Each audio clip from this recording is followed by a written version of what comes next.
कल चर्चा किए थे कि किस प्रकार एक कनिष्ठ भक्त मध्यम स्तर तक कैसे हो जा सकता है। एक भक्त कैसे क्या प्रयास करना जरूरी है, उसको क्या करना चाहिए तो मध्यम स्तर तक पहुंच पाएगा। हमने कल ये चर्चा की है, तो आज हम विशेष करके चर्चा करेंगे एक आ रहा है, साउंड आ रहा है आप लोगों को? साउंड आ रहा है? कम आ रहा है? कम तो आना नहीं चाहिए, बराबर आना चाहिए, पता नहीं। आ रहा है? प्रॉपर साउंड है? ओके। तो हम कल चर्चा किए थे कि एक कनिष्ठ भक्त, कनिष्ठ वैष्णव इस प्रकार से वो मध्यम स्तर तक जा सकता है। तो हमने 4 ऐसे पॉइंट्स को चर्चा किए जिसके माध्यम से एक कनिष्ठ भक्त मध्यम स्तर तक वो पहुंच सकता है अगर प्रयत्न करेगा तो आज हम चर्चा करेंगे, बहुत ही इम्पोर्टेंट है। हमने कल की चर्चा के लास्ट पॉइंट में हमने चर्चा किया कि एक अच्छा साधना एक समूह को क्रिएट करता है और उसको मेंटेन भी करता है। हमने ये लास्ट पॉइंट को कल चर्चा किए थे। एक समूह को क्रिएट करता है स्ट्रॉन्ग साधना, और एक समूह को मेंटेन भी करता है।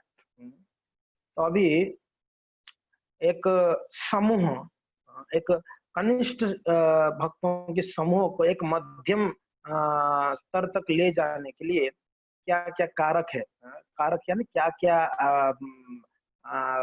विधि है, तो उसको थोड़ा सा हम चर्चा करेंगे। कनिष्ठ भक्तों के समूह को एक मध्यम स्तर तक ले जाने के लिए क्या क्या कारक हैं।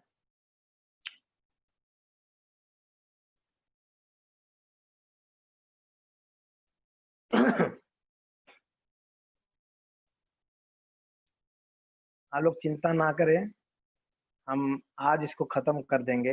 ये जो आपकी डिफिकल्ट वाला टॉपिक हमने उठा लिया, इसको हम जरूर आज प्रयास करके खत्म कर देंगे अगर आप साथ देंगे तो आज, है ना। तो थोड़ा निद्रा तंद्रा छोड़कर आपको रिक्वेस्ट है, आप थोड़ा ध्यान से आप सुने।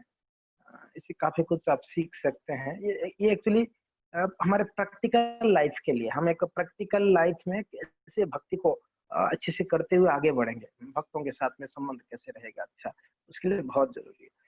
तो 8 कारक जो एक समुदाय को कनिष्ठा से मध्यमा तक बढ़ने में मदद करते हैं।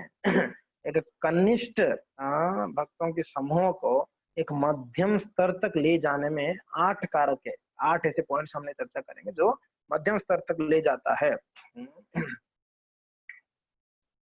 सर्वप्रथम दूसरे भक्तों के प्रति सचेत रहना। दूसरे भक्तों के प्रति सचेत रहना। जस्ट मैं पॉइंट्स पहले बता दूं, फिर बाद में इसको एलाबोरेट करेंगे पॉइंट्स को। सर्वप्रथम दूसरे भक्तों के प्रति सचेत रहना। दूसरा, अच्छा संचार यानी गुड कम्युनिकेशन। अच्छा संचार यानी गुड कम्युनिकेशन। तीसरा, प्रशंसा और सम्मान। प्रशंसा और सम्मान। चौथा, व्यक्तिगत अंतरों को पार करना। चौथा है व्यक्तिगत अंतरों को पार करना। पांचवा, ईमानदारी और विनम्रता। ईमानदारी और विनम्रता। छठा, आत्म परीक्षा। छठा, आत्म परीक्षा। सातवां, सहानुभूति। सातवां, सहानुभूति। और आठवां, आपस का झगड़े को विनम्रता से सुलझाना। सुलझाना। तो ये 8 कारक है जो एक कनिष्ठ भक्तों के समूह को कहाँ तक, एक मध्यम समूह तक ले जाएगा। तो आप सब उसी बात को याद करिए, कनिष्ठ भक्त का लक्षण क्या क्या है। तो उस स्तर पे जो भक्त लोग हैं उस समूहों को कैसे डेवलप किया जा सकता है, खास करके ये हर एक भक्त का भी जिम्मेदारी है, और विशेष करके तो लीडर्स का बहुत जरूरी है इसको समझना। अगर लीडर्स समझ नहीं पाएंगे तो कैसे उनकी अनुगत में भक्ति करने वाले को उस स्तर तक ले जा सकते हैं। तो तो इसके लिए एक लीडर को भी समझना जरूरी है। तो ये वापस मैं थोड़ा दोहरा देता हूँ, ये 8 क्या क्या है। सर्वप्रथम दूसरे भक्तों के प्रति सचेत रहना, और दूसरा है अच्छा संचार, अच्छा संचार। तीसरा है प्रशंसा और सम्मान, प्रशंसा और सम्मान। चौथा है व्यक्तिगत अंतरों को पार करना। पांचवा ईमानदारी और विनम्रता। छठा आत्म परीक्षा। सातवां सहानुभूति। और आठवां आपस का झगड़े को विनम्रता से सुलझाना। ये 8 कारक है। तो सर्वप्रथम पॉइंट है हमारा कि भक्तों को सचेत रहना, भक्तों के प्रति सचेत रहना।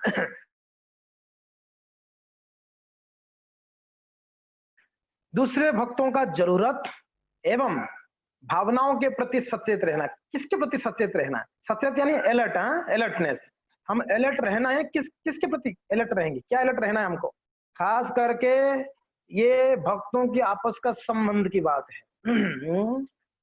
जब तक, ठीक है, कोई कह सकता है मैं घर पे मेरा साधना एकदम स्ट्रांगली कर रहा हूँ, मैं 4 बजे उठता हूँ, मैं मेरा मंगल आरती करता हूँ, मैं सारा मॉर्निंग प्रोग्राम्स करता हूँ, मेरा जपा भी मैं बढ़िया से करता हूँ, है कि नहीं? फिर दोपहर को मेरा अध्ययन भी हो जाता है, शाम को मैं संध्या आरती भी करती हूँ या करता हूँ, फिर भगवान को अच्छा भोग भी लगाता हूँ, सुला भी देता हूँ भगवान का अच्छे से, मेरा सारा साधना का अंग को मैं पालन कर रहा हूँ। तो मुझे कोई जरूरी नहीं है भक्तों के समूह में जाके या उस समूह में प्रगति करना।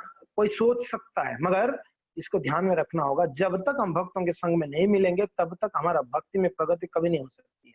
क्योंकि भक्तों की संगति से ही भक्ति पता चलती है एक्चुअली क्या है और कैसे उसको हम अपने डेली जीवन में आगे बढ़ सकते हो। भक्तों के समूह से पता चलेगा।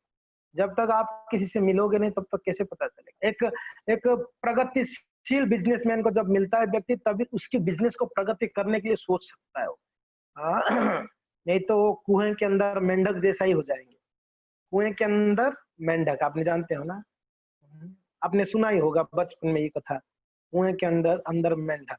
वो मेंढक क्या सोच रहा है? मैं पूरा इस संसार का राजा हूँ। उसको लग रहा था ये कुआं ही संसार और उस कुएं में कोई जीव नहीं है, मैं अकेला हूँ, राजा हूँ। वो सोच रहा था अपने आप को। ऐसा कोई भक्त सोच सकता है? बस मैं मेरे घर का मालिक हूँ, मैं सब अच्छा कर रहा हूँ, मैं साधना अच्छा है, सब अच्छा है। मगर वो जब तक भक्तों से जाके मिलेगा नहीं तब तक पता नहीं चलेगा भक्त होते कैसे हैं, भक्त होते कैसे हैं, भक्ति करना कैसे है, वो पता नहीं चलेगा। तो मेंढक वैसे ही सोच रही थी कि मैं इसको पूरा ब्रह्मांड का जो है मालिक हूँ, मेरे से ऊपर कोई नहीं, मेरे से बड़ा कोई नहीं हो सकता है। उसकी छोटी सी बच्ची मेंढक का, वो कूदते कूदते कुएं से बाहर निकल गई एक बार। तो देखिए एक बहुत बड़ा हाथी वहां से गुजर रही थी। तो देख के एकदम आश्चर्य हो गई वो बच्ची मेंढक का। वो सोचने लगी बाप रे कितना बड़ा जानवर है, कितना बड़ा जीव है, कितना बड़ा जीव है ये। तो जाके माँ को जाके बोली, माँ आपको पता है बहुत बड़ा एक जीव को मैंने देखा। तो माँ बोली बहुत बड़ा जीव, मेरे से भी बड़ा? बोले हाँ मैया आपसे भी बड़ा, मेरे से बड़ा है। अच्छा, तो अपना पेट को फुलाई वो, पेट को फुलाए। बोले कि इतना बड़ा? तो बोलती ना ना इससे भी बड़ा। तो और पेट को फुलाए, क्या इतना बड़ा है? नहीं नहीं इससे भी बड़ा है। तो और फुलाए और फुलाए, फुलाते फुलाते उसका पेट क्या हो गया? पेट फट गया, मर गई वो मेंढक। उसको कुपमंडुक, कुपमंडुक न्याय, आप सुने ही होंगे, कुएं के अंदर मेंढक का न्याय। वो अपने आप को बड़ा मानती थी, मगर कितना बड़ा है वो हाथी का कल्पना भी नहीं कर सकती। वो हाथी का कल्पना नहीं कर पा रही थी वो मेंढक। वैसे हम कल्पना नहीं कर सकते भक्त कैसे होते हैं। वैष्णवेरो क्रिया मुद्रा बुझी तो न पारे। वैष्णवों की क्रिया मुद्रा हम नहीं समझ सकते हैं, और घर बैठे बैठे तो आप किसी को समझ भी नहीं पाओगे। हम अपने अंदाजा ही लगाते होंगे ऐसे हो सकता है, ऐसे भक्त होते होंगे। नहीं, जब तक आप किसी को देख के आदर्श नहीं बना सकते हो, बनाओगे नहीं, तब तक आप भक्ति में आगे नहीं बढ़ सकते। आपके लिए आदर्श कोई होना चाहिए, आइडियल कोई होना ही चाहिए जीवन में। किसी एक जन का आइडियल बनाना चाहिए। एक या अनेकों हो सकते हैं आपका जीवन का आइडियल, मगर आइडियल तो बनाना ही पड़ेगा। एक व्यक्ति को अगर सिनेमा की लाइन में जाना है पिक्चर की लाइन में जाना है, बॉलीवुड में जाना है, तो उसको एक बॉलीवुड की स्टार को अपना आदर्श बनाता है वो देखता है ये इतना आगे प्रगति किया तो मैं उसकी जैसे आगे प्रगति करूँ। एक बिजनेस में भी कोई बिजनेसमैन को आदर्श बनाता है वो, हर एक क्षेत्र में। जब हम पढ़ाई करते हैं तो हमारे किसी एक अच्छा स्टूडेंट को हमने, हमारा सीनियर स्टूडेंट्स को हमने उसको क्या आदर्श मानते हैं, है कि नहीं? तो हर क्षेत्र में एक आदर्श बनाना पड़ा। आदर्श किसके लिए जरूरत है? हमको इंस्पिरेशन देता होगा, उनके जीवन को जब भी स्मरण करे, उस जीवन को जब भी याद करे, हमको सिर्फ इंस्पिरेशन ही मिलना चाहिए, ऐसा व्यक्ति को आदर्श बनाए। श्रील प्रभुपाद जी पूरा वर्ल्ड के लिए आदर्श है, एक प्रकार के पूरा विश्व भर के लोगों के लिए प्रभुपाद जी आदर्श बन गए हैं। जो भी प्रभुपाद जी के जीवनों को स्मरण करेगा, वो कभी भी अपने जीवन में निरुत्साहित नहीं हो पाएगा, क्योंकि इसलिए प्रभुपाद जी जो स्ट्रगलिंग किए हैं वो हमने किया ही नहीं। हमने कल चर्चा भी की थी इसको। तो प्रभुपाद जी को अगर कोई आदर्श बनाता है, कोई गुरु का आदर्श बनाता है, कोई एक महान भक्त का आदर्श बनाता है, वो जीवन में हमेशा हायर टॉप लेवल में तक पहुंचने के लिए प्रयत्न करेगा। मुझे ऊपर जानी, मुझे उधर ऊपर पहुंचनी। अगर आप आदर्श को एक ऐसा भक्त को बना दिया या ऐसा व्यक्ति को बना दिया जो हमेशा भौतिक संसार की विषय वासना में लिप्त है, तो आपका आदर्श अगर वो व्यक्ति है तो 100% आप विषय वासना में ही लिप्त रहोगे, आप कभी आगे नहीं बढ़ पाओगे। इसके लिए ऐसा भक्त को हमको आदर्श बनाना पड़ेगा, और आदर्श बनाने के लिए भक्तों के समूह में जाना पड़ेगा, उन लोग के बारे में समझना पड़ेगा, उनके बारे में सुनना पड़ेगा, उनसे सीखना पड़ेगा, लेकिन तो यस, तो यहाँ पर एक समूह को क्रिएट करके डेवलप करना है। एक समूह को तो हमको बहुत जरूरी चीजों को याद करना होगा या समझना होगा कि जब भक्तों के समूह में हम मिलेंगे तब भक्तों का विशेष करके उनकी जरूरतें, उनकी जरूरतें और उनकी भावनाएं, बहुत इम्पोर्टेंट बात है। हम भक्तों का भावनाओं को नहीं समझ पाते हैं, पता नहीं वो भक्त का क्या स्थिति हो सकती है। हम उनकी भावनाओं को नहीं समझ पाते, उनकी जरूरतों को नहीं समझ पाते हैं। विशेष करके हम लोग अपना ही जरूरतों को ज्यादा समझते हैं, दूसरे की जरूरतों को नहीं समझ पाते, दूसरों को नहीं समझ पाते कभी। पता नहीं उस सामने वाला व्यक्ति का क्या परेशानी है। दूसरों की जरूरत और समस्या को समझने वाला ही क्या है, एक उच्च कोटि के वैष्णव है, एक लीडर है, एक लीडर है। एक माँ जानती है बच्चा को कितना खाना चाहिए, इसलिए माँ कभी कभी तमाचा लगाकर उसको 2 चपाती खिलाती है एक्स्ट्रा बच्चे को। खा, मुझे पता है तू कितना खाता है। माँ जानती है उसकी जरूरतों को, वो कितना खा सकता है। माँ जानती है उसको। एक बच्चा, जब आप जानते हैं जब छोटा बच्चा होता है, वो बच्चा का पेट दुख रहा है कि सर दुख रहा है, वो माँ समझ जाती है इसको क्या प्रॉब्लम है। क्यों? माँ उसको जानती है, उसकी हृदय को जानती है। तो हृदय को पहचानने वाला भक्त होना पड़ेगा, हृदय को पहचानने वाला लीडर है। इसका क्या परेशानी, और उस जरूरतों को समझना और उनकी भावनाओं को समझना चाहिए। तो क्या क्या थोड़ा सा उस भावनाओं की, उनकी जरूरतों को समझने में कुछ थोड़ा सा ध्यान देंगे। ये स्वीकार करना है कि हमारी तरह दूसरों का भी आवश्यकताएं और भावनाएं हैं। सर्वप्रथम हमको ये समझना होगा कि भाई हमको जैसे जरूरत है चीजों को, हमको हमारा जैसे एक हृदय है, हमारा जैसे एक भाव है, वैसे दूसरों का भी होगा। हमेशा मेरा ही बात मानना चाहिए, मेरा ही भावना को श्रेष्ठता देनी चाहिए, मुझे जो जरूरत है वही प्रदान करनी चाहिए। नहीं, एक जगह पे आप जैसे घर पे रहते हो, पति पत्नी बच्चा है, तो पति या माँ ऐसे नहीं करती है कि बस मुझे ही सब मिल जाना चाहिए, खाने के लिए भी सब कुछ मेरे लिए होना चाहिए, दूसरे को मिले ना मिले चलेगा। सामान भी सब कुछ मेरा जरूरत के हिसाब से होने चाहिए, दूसरे को मिले ना मिले चलेगा। नहीं। एक परिवार में अगर परिवार को प्रगति करनी है, परिवार में एक प्रेम अगर रहे तो कैसे रहेगा? हर एक व्यक्ति का परिवार में जरूरतें, उनकी भावना को समझना होगा कि मेरे जैसा उन लोग का भी भावना और उन लोग का भी कुछ जरूरतें हैं, उसको समझनी होगी सर्वप्रथम। दूसरा,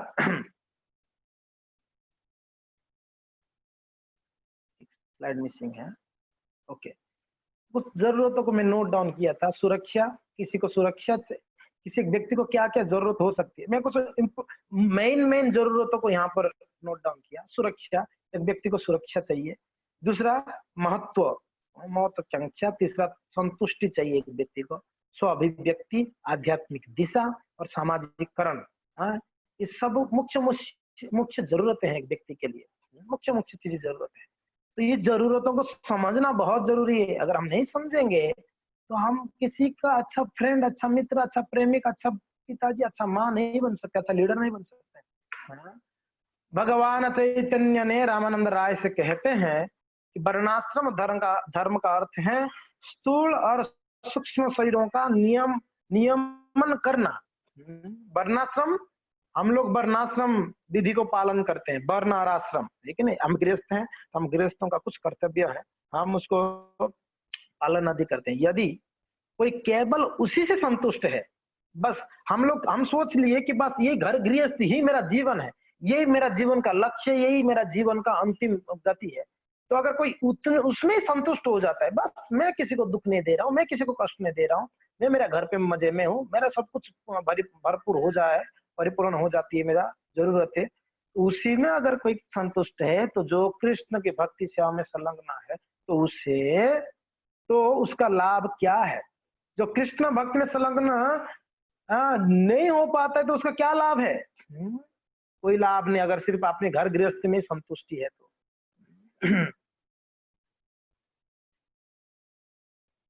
इसमें संलग्न ना है, ना हो तो उसका लाभ क्या है? ऐसे आप थोड़ा करेक्शन कर लो, मेरे टाइपिंग में मिस्टेक है।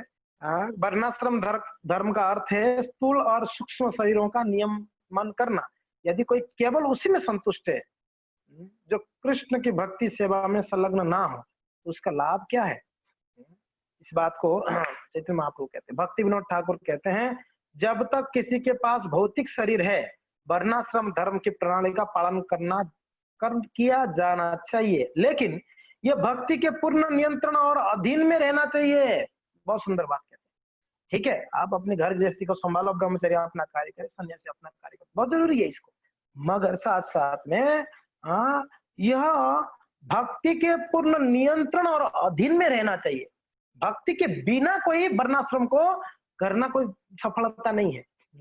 इसलिए चैतन्य महाप्रभु बड़ा चौंका देने वाले बात कहते हैं, चारि वर्णाश्रमी यदि कृष्ण नाई भजे, स्वकर्म करिया उसे रो रो पड़ी मौजे। चारि वर्णाश्रमी यदि कृष्ण नाई भजे, अगर भजन नहीं करता है, भक्ति नहीं करता है, अपना अपना कार्य को तो अच्छे से कर रहे, स्वकर्म करिया हो, वो अपना कार्य करते हुए भी रो रो पड़ी मजे, नरक चला जाएगा। बहुत इंपॉर्टेंट बात कहते हैं चैतन्य महाप्रभु, चौंका देने वाली बात है। तो इसलिए कभी भी कोई गृहस्थ को ये नहीं सोचना चाहिए बस मैं घर गृहस्थी संभाल रहा हूँ ना, मेरे बीवी बच्चों को संतुष्टि रख रहा हूँ, बस हो गया, मेरा मेरा जिम्मेदारी खत्म हो गई। नहीं, पिता न सस्यात, जननी न सस्यात, गुरु न सस्यात, देव न सस्यात। क्या कहते हैं? पिता न सस्यात, वो पिता पिता नहीं है, जननी न सस्यात। ये श्लोक भागवत का श्लोक है, एक मिनट रुक जाइए। ये श्लोक भागवत का बड़ा सुंदर श्लोक कहते हैं न सस्यात,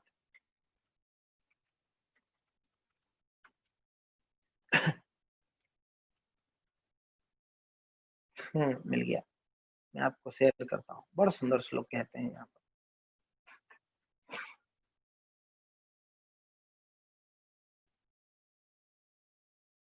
गुरुर्न सस्यात् स्वजना न सस्यात्, पिता न सस्यात्, जननी न सस्यात्, दैवं न तत्स्नानापतिः सस्यान्, न मोचते यद समुपेत्य मृत्युम। क्या कहते हैं? गुरु न सस्यात्, वो गुरु नहीं है, और स्वजनो नो सस्यात्, स्वजन यानी बंधु बांधव, स्वजन व्यक्ति तब तक स्वजन नहीं है, न सस्यात्। पिता न सस्यात्, वो पिता तब तक नहीं है। जननी न सस्यात्, वो जननी माँ नहीं है। दैवम न सस्यात्, वो देवता नहीं है। न पतिस् न सस्यात्, वो पति नहीं है। न मोचयते यद यह समुपेत्य मृत्यु, जो अपनी गुरु है तो शिष्य का, स्वजन है तो उनके बंधुओं का, बंधु बांधवों का, पिता है तो उनके पुत्र का, माँ है तो उनके संतानों का, दैवम देवता है तो उनके उपासकों का, पति यानी उनकी पत्नी का नामोच, अगर ये लोग उनको मृत्यु से नहीं बचा सकते हैं, उनको कृष्ण भक्ति में नहीं लगा सकते हैं, तो क्या है? नामोचित, वो गुरु गुरु गुरु नहीं है, स्वजन स्वजन नहीं है, पिता पिता नहीं है, और जननी जननी नहीं है, दैवम ना दैवम है, ना पति ना पति है। अगर उनको मृत्यु से नहीं उबार सकते हैं या उनको भगवान के भक्ति में नहीं लगा पाते हैं, बहुत इंपॉर्टेंट बात है। इसके लिए ये सोचना कि बस मैं मेरा कार्य को अच्छे से कर रहा हूँ, तो इसके लिए मुझे ये भक्ति भक्ति जरूरत नहीं है, नहीं, एक गलत धारणा में ना रहे। गलत, हमको वर्णाश्रम को पालन करते हुए साथ साथ में हमको कृष्ण भक्ति में, और ये वर्णाश्रम किनके अंडर बोल रहे हैं? ये वर्णाश्रम भक्ति के अंडर में रह के करना है, भक्ति वर्णाश्रम के अंडर नहीं है, ध्यान रखिए। भक्ति वर्णाश्रम के अंदर नहीं आता है, वर्णाश्रम भक्ति के अंदर आता है। समझ में आ रहा है ना? थोड़ा थोड़ा बहुत समझ में आ रहा है? जो हम भक्ति कर रहे हैं, ये भक्ति के अंदर में वर्णाश्रम है, घर गृहस्थी, ब्रह्मचारी, वानप्रस्थ, संन्यास, ब्राह्मण, ये सब भक्ति के अंदर में है। तब ये प्रॉपरली चलेगा, प्रॉपरली रन हो पाएगा। अगर आप भक्ति के अंदर नहीं रखोगे तो क्या होगा? दिक्कत हो जाएगी। अगर भक्ति नहीं है तो केंद्र हम बन जाएंगे, मैं केंद्र हूं। अगर भक्ति है तो कृष्ण केंद्र बनेंगे, यही अंतर है। अभी जो जो लोग कृष्ण भक्ति नहीं करते हैं, उनका क्या केंद्र है? मैं और मेरा। उनका केंद्र तो यही है ना, मैं और मेरा, बस उतना तक सीमित है वो। मगर कृष्ण भक्ति यानी मैं भी नहीं हूं, मेरा भी नहीं है, सब कुछ कृष्ण के है, तो सब जोड़ देते हैं कृष्ण। तो ये बहुत जरूरी है, ये बहुत जरूरी है। तो यस, जब तक किसी के पास भौतिक शरीर है, वर्णाश्रम धर्म की प्रणाली का पालन किया जाना चाहिए। ये शरीर है तो आपको पालन का, कोई ये नहीं बोला बस अब भक्त हो गया तो मैं वर्णाश्रम नहीं मानूंगा, ये भी गलत है। भक्त होने के बाद वर्णाश्रम नहीं पालन करने का इच्छा करे तो ये भी गलत है। हाँ, अगर आप भाव भक्ति, प्रेम भक्ति के स्तर पे हो तो आपको कोई वर्णाश्रम फर्क नहीं पड़ता है। मगर जब तक भौतिक शरीर, भौतिक बुद्धि है, तब तक वर्णाश्रम बहुत जरूरी है। खैर, नेक्स्ट भक्तिविनोद ठाकुर कहते हैं, वर्णाश्रम धर्म एक व्यक्ति के सर्वोच्च कर्तव्य की नींव की तरह है। जब किसी का सर्वोच्च कर्तव्य परिपक्व हो जाता है और कोई अपने लक्ष्य को प्राप्त कर लेता है, तो प्रक्रिया धीरे धीरे उपेक्षित हो जाती है। बी, हम आमतौर पर दूसरे की जरूरतों और भावनाओं की कीमत पर अपनी जरूरत पर ज्यादा ध्यान केंद्रित करते हैं। सही बात है ना? मुझे क्या चाहिए, माई कॉन्शियसनेस, माई कॉन्शियसनेस, मुझे सब मिलना चाहिए, मैं कैसे अच्छे से रहूं, है कि नहीं?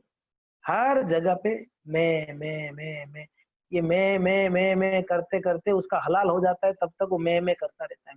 मैं एक बकरी देख रहे हो ना, जीवन भर बकरी मैं करता रहता है बेचारा, और उसको हलाल कर देता है लेके काट दिया जाता है, तब तक मैं बोलता है, तब तक मैं ही बोल रहे हैं ना। एक बकरी आप जानते हो, वैसे हम लोग का स्थिति, काल आकर जब तक हमको पूरा हलाल नहीं कर देता है ना, तब तक हम मैं करते रहते हैं। हाय हाय हाय।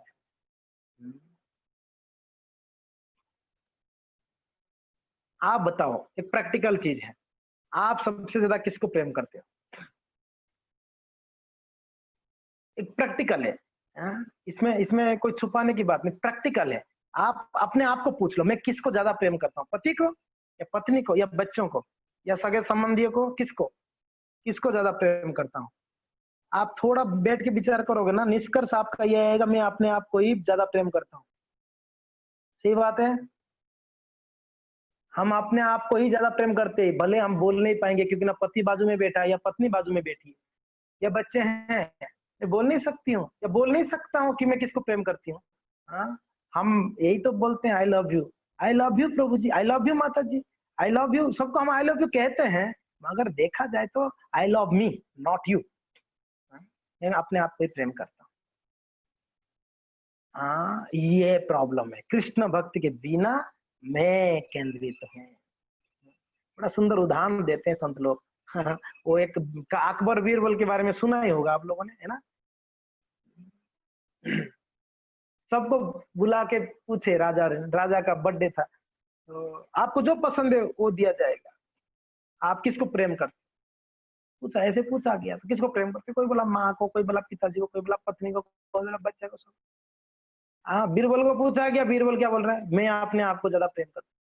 अकबर को आया गुस्सा, ये क्या बोल रहा है, इस संसार में हर एक व्यक्ति किसी ना किसी को प्रेम करता है, आप बोल रहे हैं अपने आप को प्रेम करते हो। बोला महाराज देखो सच बात तो ये है, मैं मुझे ही ज्यादा प्रेम करता हूँ, मैं मुझे ही ज्यादा प्रेम करता हूँ।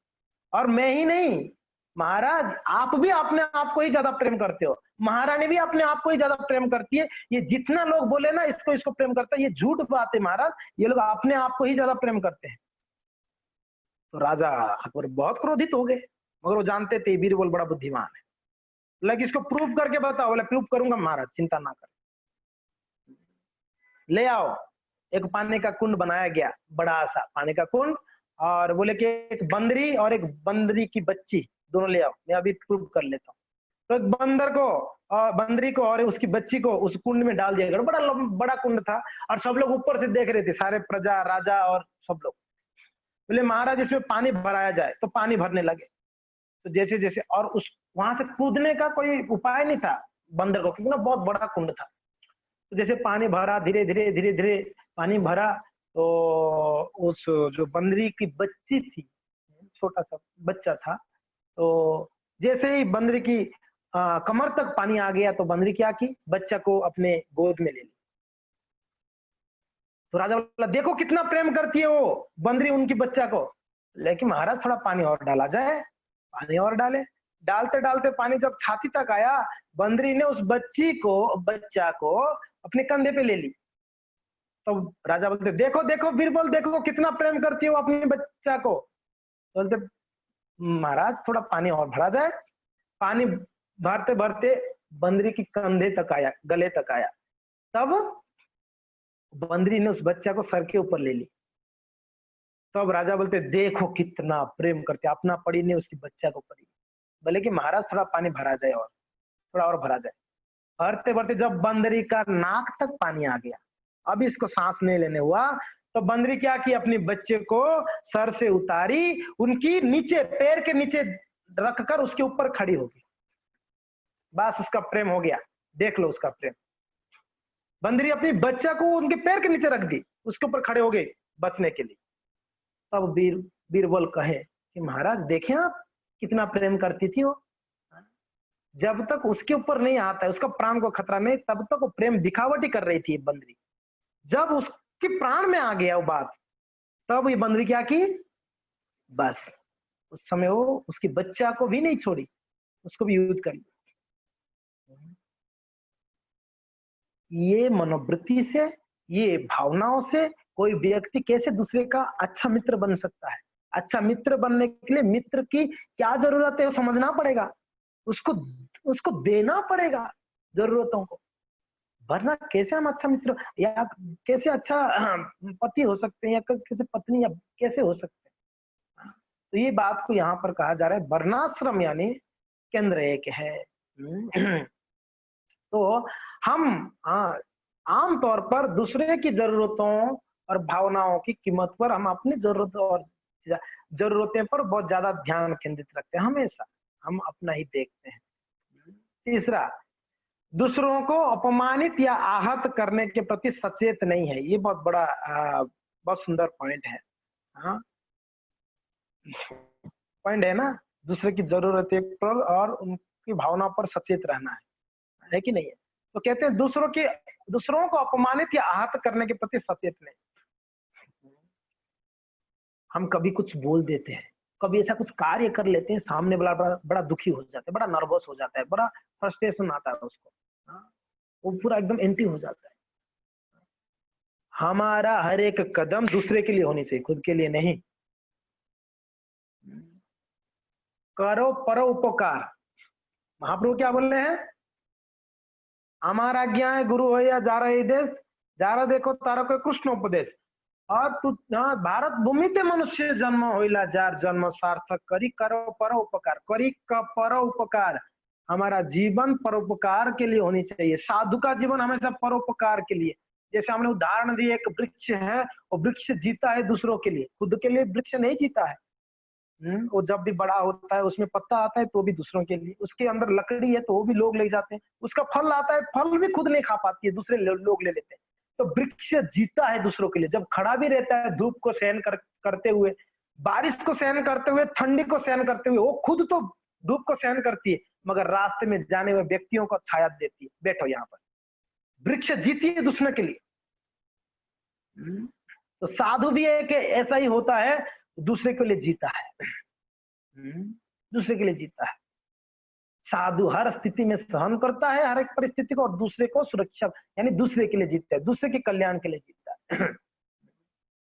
दधीचि मुनि, आपने सुना ही होगा दधीचि के बारे में, सुना है आप लोगों ने? ओहो, ऐसा ऐसा तो उदाहरण ना भूत ना भविष्य। दधीचि के पास आके इंद्र जी कहते हैं कि महाराज एक चीज चाहिए। बोले क्या चाहिए? आपकी हड्डी चाहिए। क्या चाहिए? आपकी हड्डियां चाहिए, यानी आपके प्राण चाहिए। आपकी हड्डियां कैसे मिल सकता है? जब तक आप मरोगे नहीं, शरीर नहीं छोड़ोगे, तब तक आपको हड्डी कैसे? किसके लिए चाहिए? उनको वज्र बनाना था, वज्र से वृत्तासुर को मारना था। वृत्तासुर जैसा भयंकर जो राक्षस शरीर में थे, उनको वध करने का एक ही तरीका था कि दधीचि मुनि की या उनकी हड्डी से जो वज्र बनेगा उससे उनके गुरु उपदेश दी। दधीचि को जाके एकदम बेशरम होके बोल रहे, मुझे मेरा पोस्ट के लिए कृपया आप अपना हड्डी दे दो, मैं वज्र बनाऊंगा, मेरा पोस्ट अभी हड़बड़ है, ये वृत्रासुर छोड़ेगा नहीं, तो इसके लिए मुझे वो पोस्ट बनाए रखने के लिए मुझे आपकी हड्डी चाहिए। दधीचि जी सोचे इसमें क्या दिक्कत है, मेरा जीवन ही मिला है दूसरों पर उपकार करने के लिए, अगर मैं किसी की भलाई के लिए आ सकता हूँ तो अच्छी बात है।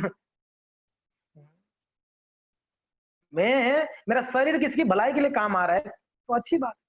दधीचि जी बिना शंका करके बोले ले जाओ मेरा शरीर को। हाँ जी। थोड़ा विचार करो, वो व्यक्ति का कॉन्शियसनेस कितना हाई होगा, वो व्यक्ति का सोच कितना बड़ा होगा, क्या क्या क्या महात्मा है। ले जाओ करके बोल रहे हैं, मेरा प्राण ले जाओ, मेरा शरीर ले जाओ, यूज करो।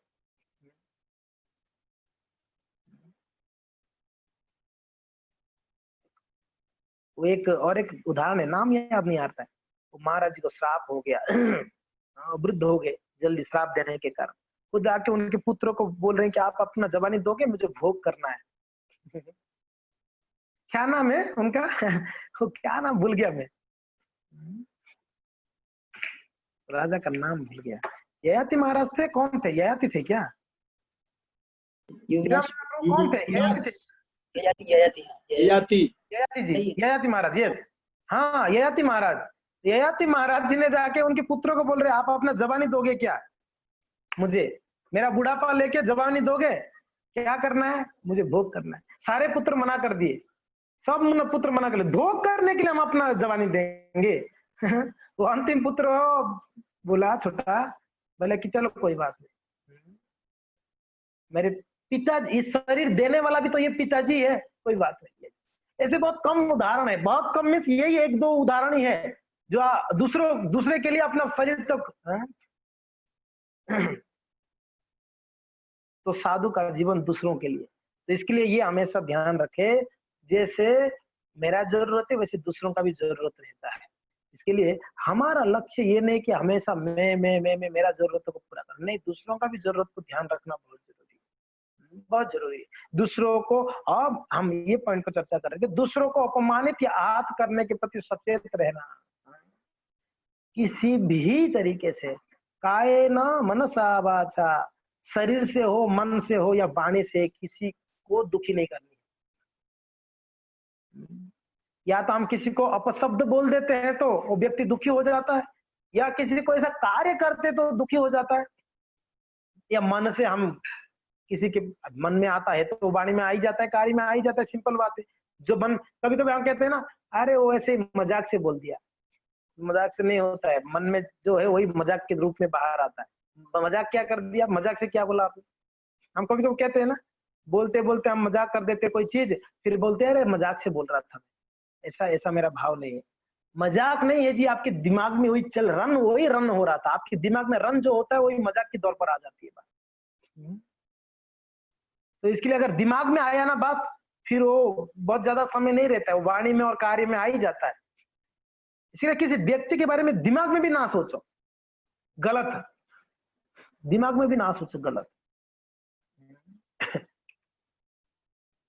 तो यहाँ पर कहा जा रहा है दूसरों को अपमानित या आहत करने के लिए सचेत नहीं रहते हम लोग, सचेत रहनी चाहिए। सनातन गोस्वामी थे ना, रूप गोस्वामी थे, भगवान की लीलाओं को दर्शन कर रहे थे। बड़ा प्रसिद्ध लीला आप सब जानते हैं, भगवान की लीलाओं को दर्शन करते स्वयं, लीला दर्शन करते करते अनजाने से भगवान, वो क्या लीला दर्शन कर रहे थे, राधा रानी फूल तोड़ने के लिए गई है, तो उसको फूल ऊपर हाथ नहीं पहुंच रहा था पेड़ में, राधा रानी को, वो कूद रही थी बेचारी फूल तोड़ने के लिए। तो कृष्ण उनके सखा लोग वहीं पर थे। ये लोग मजाक करने के लिए आ गए और कृष्ण छुपते हुए पेड़ के ऊपर चढ़ गए। चढ़ के राधा रानी जिस डाली को फूल तोड़ने के लिए प्रयास कर रही थी, और क्या किए भगवान, उसी डाली के ऊपर आ गए धीरे से छुप के। पेड़ घना था, एकदम पेड़ घना था, तो दिख नहीं रहा था कौन था ऊपर। तो धीरे से वो पेड़ की जो डाली था ना, उसको ऐसे अपने पैर से दबाए तो डाली नीचे आया। तो राधा रानी बोली, वाह भगवान कितना दया है, डाली अपने आप नीचे आ रहा है। राधा रानी बड़ा प्रसन्न हो गई, एक डाली, एक हाथ से डाली को पकड़ी और एक हाथ से फूल तोड़ के उनकी सखियों को दे रही थी। ये लीला कौन देख रहे थे, रूप गोस्वामी बैठ के देख रहे थे। एग्जैक्टली क्षमा करिए, रूप गोस्वामी या सनातन गोस्वामी में थोड़ा कंफ्यूज हो रहा हूँ, जो भी दोनों में से एक महात्मा है, ये लीला देख रहे थे। क्या हुआ तब तक पता है, राधा रानी एक हाथ में डाली को पकड़े थी ना, दूसरे हाथ से फूल तोड़ रही थी। भगवान अचानक से उस डाली से धीरे से हट गए, क्योंकि ना वो पैर से दबाए थे इसलिए डाली नीचे आया था। भगवान धीरे से पैर हटा दिए उसमें से, तो डाली ऊपर चला गया, नीचे आया था डाल वापस ऊपर चला गया। तो राधा रानी उस डाली को पकड़ी हुई थी, तो डाली के साथ ऊपर उठ गई। ये ऊपर उठ गई, तो ये लीला देख कौन रहे थे, रूप गोस्वामी देख रहे थे, और उनको हंसी आ गई। वो आंख बंद करके भगवान को ऐसे ही लीलाओं को लाइव लाइव देखो, लाइव देखते थे, लाइव। क्या आचार्य हम लोगों का, हमारे आचार्य देखिए भगवान की लीलाओं को लाइव। हम सुबह एक आचार्य के बारे में सुनना ना, हाँ, मधु पंडित गोस्वामी, हाँ, भगवान की लीलाओं को सामने देख रहे थे वो, भगवान के बंसी भट्ट में सामने सामने देखे भगवान की लीलाओं को। हाँ, तो उनको गोपीनाथ जी प्राप्त हुए। हाँ, हमारे हम जो आप सोच भी नहीं सकते आप कौन सा संप्रदाय में ज्वाइन कर लिए, इतना महान संप्रदाय है ना। हमको गर्व होनी चाहिए, हम जो संप्रदाय में जुड़े हैं वो संप्रदाय को, तो इतना इतना महान महान आचार्य हुए। आप बहुत बहुत सुंदर संप्रदाय में हमने ज्वाइन किया है, तो इसके लिए इसको सीरियसली लेनी चाहिए। इस संप्रदाय के आचार्यों की जीवनी को, आचार्यों की शिक्षाओं को बड़ा सीरियसली लेनी चाहिए। रूप गोस्वामी हंस रहे थे और उनके सामने से, रूप गोस्वामी को पता नहीं, वो तो बैठ के ऐसे देख रहे थे लीलाओं को। उनके सामने से एक अष्टवक्र मुनि जैसा, उनकी शरीर में कई जगह पे दिक्कत थी, सीधा नहीं चल पाते थे, वो झुकते हुए लंगड़ाते हुए जा रहे थे। महात्मा थे, संत थे, मगर शरीर से थोड़ा विकृत था। देखिए, कभी शरीर से भी किसी व्यक्ति को नहीं देखना चाहिए विकृत शरीर, ये क्या भक्त होगा, नहीं नहीं। शरीर भले कैसा हो, गोरा हो, काला हो, नीला हो, पीला हो, लंगड़ा हो, हाँ, अंधा हो, बहरा हो, गूंगा हो, भक्त वैष्णव को कभी बाहरी तरीके से नहीं जांचनी चाहिए। तो खैर रूप गोस्वामी को तो पता भी नहीं था, वो हंसे, तो जो व्यक्ति जा रहे थे, जो महात्मा जा रहे थे सामने से, उनको लगा देखो मुझे देख कर हंस रहे हैं, मेरे शरीर की स्थिति को देख कर हंस रहे हैं, नाराज हो गए, थोड़ा दुखी हो गए। ये ऐसे महात्मा है, हमने तो इसके बारे में बहुत सुने, तो मेरे शरीर को देख के हंस रहा है, जबकि वो उनके शरीर को देख के बिल्कुल नहीं हंस रहे थे, वो हंस रहे थे भगवान की लीलाओं को देख के। हुआ क्या, उनको लीला फिर दर्शन नहीं हुई। जैसे वो महात्मा नाराज होके चले गए, ऐसे लीला लाइव टेलीकास्ट बंद, नेटवर्क चला गया, नेटवर्क चला गया। उनको प्रयास कर रहे बार बार ध्यान लगाने के लिए, हो ही नहीं रहा था, ठाकुर जी का लीला नहीं दर्शन हो रही थी। तब जाके सनातन जी को पूछे, सनातन गोस्वामी बड़े थे, रूप गोस्वामी से पूछे ऐसे ऐसे। तो सनातन गोस्वामी बोले कि जरूर हो सकता है आपने किसी के चरणों में अपराध कर लिया होगा, वैष्णव अपराध हो गया। अगर भजन में मन नहीं लग रहा है, वैष्णव अपराध उसका कारण होगा, 100%। अगर नाम में रुचि नहीं हो रही है, जप करने की इच्छा नहीं है, भागवत पढ़ने की इच्छा है, कहीं ना कहीं अपराध हो रही है हमको कोई वैष्णव के चरणों में। तो यहाँ पर सनातन जी बोले कोई वैष्णव के चरणों में अपराध हुआ इसलिए आपको भगवान का लीला नहीं दर्शन हो रही, फिर क्या किया जाए? उसका उपाय क्या? वैष्णव राज से कैसे बचो? फिर एक काम करो, जिनके चरणों में अपराध हुआ है उनको प्रसन्न कर दो, उनको प्रसन्न कर दोगे तो फिर आपको आपका लीला दर्शन। ये बोले कि अभी किसके चरणों में अपराध हुआ मुझे कैसे पता चलेगा? मुझे तो आइडिया भी नहीं है किनके चरणों में अपराध हो गया, मुझे तो पता भी नहीं है मेरे से किसके चरणों में अपराध हो गया। अभी अनजाने से हो गया ना, इनको तो आंख बंद था, कौन महात्मा जी आगे से गया कौन हुआ उनको पता ही नहीं कब क्या हो गया। तो बोले कोई बात नहीं, ब्रज में जितना महात्मा सबको बुला के खिलाता हूँ, उनको माफी मांगता हूँ, उसमें से कोई तो एक महात्मा होगा। ब्रज में सब महात्मा को बुला के सेवा करूंगा और माफी मांगूंगा, उसमें से कोई एक महात्मा होगा तो खुश हो जाएगा। सबको बुलाए, एक महात्मा नहीं आए, वही महात्मा नहीं आए जो महात्मा नाराज थे, वो नहीं आए। तब रूप गोस्वामी को पता चल गया, वो नहीं आए मीन 100% वही नाराज होंगे। उनकी कुटीर में गए, जहाँ उनका भजन कुटीर में जाके उनके चरण पकड़ के बोले महात्मा जी क्या अपराध हो गया मेरे से, आप आए नहीं, मैंने बुलाया सबको आप आए नहीं, मेरे से क्या अपराध हुआ? तो फिर उन्होंने बताया कि आपने मेरा शरीर को देखे हंसा। बोले कि कब कब की बात है? ना ऐसे ऐसे कल की बात है, कल ये समय की बात है। तब रूप गोस्वामी को याद आए, ओहो मेरे से देखो अनजाने से हो गया, अनजाने से जानबूझ के नहीं, अनजाने से। अरे हरि हरि हरि, क्षमा करिए। फिर बताना पड़ा रूप गोस्वामी के, नहीं नहीं महात्मा जी ऐसी बात नहीं है, मैं तो ठाकुर जी का लीलाओं को स्मरण दर्शन करता था और उसके वजह से आप नाराज हो गए, क्षमा करिए। तब वो महात्मा, और मेरे से अपराध हो गया आपके प्रति ऐसे सोचकर, मुझे पता नहीं था कि आप इतना बड़ा उनके चरण पकड़ लिए, आप भगवान की लीलाओं को देखते थे। अब देख लो, अनजाने से एक जन को चोट लग गया हृदय में, एक जन को दुखी हो गया एक, तब भी हमारा, इसके लिए आप ऐसा ना सोचो आपने कुछ कर दिया उसके पीछे हम ज्यादातर ना पॉलिटिक्स करते हैं, कूटनीति, भक्त के सामने कुछ बोलते नहीं है, पीछे उनके बारे में ज्यादा चर्चाएं करते हैं। बड़ा खतरनाक चीज है ये चीज, कोई भक्त के बारे में पीछे क्या चर्चा करना है? आगे तो करना भी नहीं चाहिए, पीछे तो बिल्कुल नहीं करना चाहिए। हाँ, बिल्कुल नहीं करनी चाहिए किसी के बारे में चर्चा, बड़ा खतरनाक चीज है ये। तो नहीं, मैं तो नहीं करता हूँ प्रभु जी, मैं तो नहीं करती हूँ प्रभु जी। आप नहीं करते हैं ठीक है, मगर हो सकता है आपसे ये बात कभी ऐसे परिस्थिति होगा आप किसी की ऐसा निंदा कर लें तो देखिए क्या स्थिति होती है। देखो रूप गोस्वामी जैसे महात्मा का भी ऐसा स्थिति हो जाती है, हम कौन सी खेत की मूली है बताइए, हमारे साथ इतना ना हो। रूप गोस्वामी जैसे महात्मा जो भगवान की लीलाओं को दर्शन करते, भगवान इतना प्रसन्न है उनके। स्वयं रूप गोस्वामी थे कौन? रूप गोस्वामी रूप मंजरी थे, राधा रानी को हेल्प करने वाले रूप मंजरी थे स्वयं। जब उन्होंने शिक्षा दे रहे कि अगर अनजाने से भी कुछ महात्मा के चरणों में अपराध हो जावे तो भी हमारे भजन में बाधा हो जाएगी, तो जानबूझ के हम करते हैं, हम किसी को निंदा कर देते हैं, किसी को कष्ट पहुंचाते हैं, तब क्या होगी हमारा स्थिति बताइए आप। कितना हमको ध्यान रखनी चाहिए। तो यहाँ पर हम यही देख रहे हैं, तो कहा जा रहा है दूसरों को अपमानित या आहत करने के प्रति सचेत नहीं रहते हैं, रहना चाहिए। कभी पता नहीं कौन सी बात में भक्त कैसे होते हैं पता है क्या? वो अगर कोई उनके प्रति नाराज है ना, वो जी नहीं पाते हैं और रह नहीं पाते। हमारे कई भक्त है, एक भक्त जब भी कुछ उनसे कुछ अगर ये हो गया, ऐसा कोई अपराध नहीं मगर फिर भी वो अगर कुछ गलती से कुछ हो गया तो दूसरे दिन फोन करते हैं, ये प्रभु जी मेरा जब मैं आज मन नहीं लग रहा था, इसका मतलब मैं कल ऐसे सोचा था कि ऐसे क्यों है करके, मुझे शायद उसकी वजह से मेरा जब में मन नहीं लगता। देखो क्या भाव है भक्तों का। और मुझे फोन कर, तुरंत फोन। तो हम अनजाने से भी किसी के बारे में सोचते भी है तो भी हमारा भजन में बाधा हो जाती है। वैष्णव हमेशा दयालु होते हैं, वो किसी का अपमान निंदा उस अपराध लेते नहीं है, मगर याद रखो उनकी चरण रज नहीं माफ करता है, चरण रज नाराज रहता है, तो तब तक चरण रज ना माफ नहीं करेगा। वैष्णव का चरण के कौन है? भगवान भी लालायित रहते हैं, उसकी चरण रज जब नाराज हो जाता है तब तो हमारा स्थिति क्या होगी, हमारा गति क्या होगी।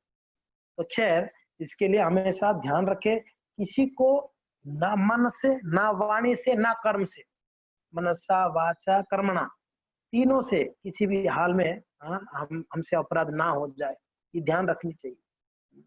आप बोलोगे चलो वैष्णव के प्रति नहीं है, दूसरे व्यक्ति के प्रति किया, मगर ये जीव जीव अपराध हो जाएगा। फिर वैष्णव अपराध जीव अपराध भी तो है ना, तो वैष्णव अपराध नहीं किया तो जीव अपराध होगा। तो इसके लिए बड़ा सचेत रहना चाहिए, बहुत सचेत रहना चाहिए। ओके, तो दूसरों को अपमानित या आहत करने के प्रति सचेत रहना। हाँ, चौथा, पारस्परिक व्यवहार का कौशल विकसित करना। एक दूसरे के साथ का व्यवहार का कौशल, ये ट्रिक पता होनी चाहिए, कैसे वैष्णव को प्रसन्न करनी चाहिए। अगर नाराज भी है तो क्या करो तो प्रसन्न हो जाएगा, ये ट्रिक, ये कौशल पता होने, ये कौशल को विकसित करना अपने अंदर।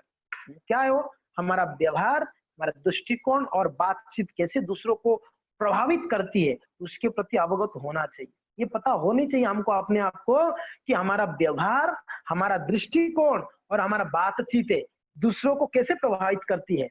इसके प्रति अवगत नहीं होंगे तो आप अच्छा बोलने के लिए जाके भी दूसरा नाराज हो जाएगा आपसे। समझ में आ रहा है ना? अगर ये नहीं पता होगा, जैसे कि वो कहते हैं ना, इधर आइए, ए इधर आ, इधर आइए, ए इधर आ। अंतर है कि नहीं दोनों में? आकाश पाताल का अंतर है जी। यहाँ आइए, कितना कितना मधुरता लगती है, ए इधर आ, कितना कर्कश लगती है ना? कितना हृदय को आघात देने वाला चीज लगती है। ये सीखना पड़ेगा, क्या कैसे बोलते हो। बोलने का तरीका होता है ना, रोको मत जाने दो, आपने सुना ये वाला वर्ड, लाइन, रोको मत जाने दो, रोको मत जाने दो, रोको मत जाने दो। रोको मत जाने दो, रोको मत जाने दो, दोनों दोनों समझ सकता है एक ही लाइन से।